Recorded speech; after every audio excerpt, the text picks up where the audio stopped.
আপনারা দেখছেন রাতের শেষ ট্রেন, আজকে পর্ব ৩। সেই রাতটা ছিল গ্রামের স্টেশনের শেষ ট্রেন আসার রাত।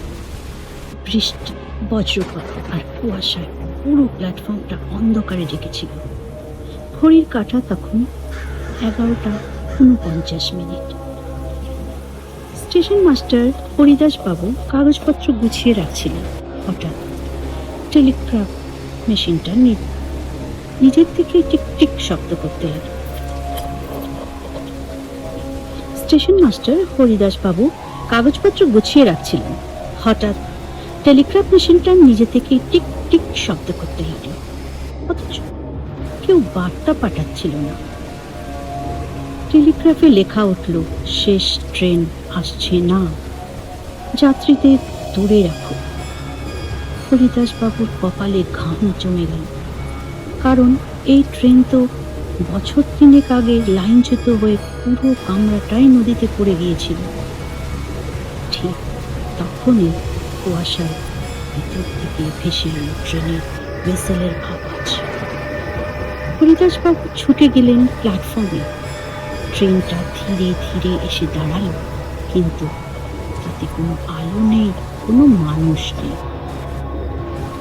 তিনি জানলার দিকে তাকাতেই দেখলেন সাদা পোশাকে যাত্রীদের মতো কিছু ছায়া বসে আছে, যাদের চোখ একদম ফাঁকা, ঠান্ডা। ভয় কাঁপতে কাঁপতে হরিদাস বাবু দরজা খুলতেই এক ঠান্ডা বাতাসের ঝাপটা এসে লণ্ঠনটা নিভিয়ে দিল।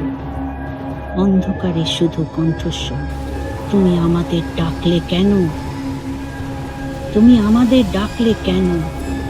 বজ্রপাতের আলোয় দেখা গেল পুরো স্টেশন খালি। লণ্ঠন, ঘড়ি, টেবিল সব অক্ষত, কিন্তু হরিদাস বাবু নেই। কেবল টেলিগ্রাফে আবার এক লাইন ঝুলছে। স্টেশন মাস্টার কর্তব্যে আছেন চিরকাল। আজও সেই গ্রামের মানুষ বলে, মধ্যরাতে যদি কেউ স্টেশনের দিকে যায়, দূর থেকে দেখা যায় এক বৃদ্ধ লণ্ঠন হাতে প্ল্যাটফর্মে হাঁটছেন ট্রেনের অপেক্ষায়। এই চলছে চিরদিন। ভয়ানক রাতের শেষ ট্রেনের গল্প আপাতত এখানেই শেষ। পরের গল্প নিয়ে আবার হাজির হব খুব শিগগিরই। ধন্যবাদ। ফেসবুক থেকে দেখলে আপনি ফেসবুকটি ফলো করে দেবেন, আর ইউটিউব থেকে দেখলে সাবস্ক্রাইব করবেন এবং একটি লাইক দিয়ে দেবেন। ধন্যবাদ।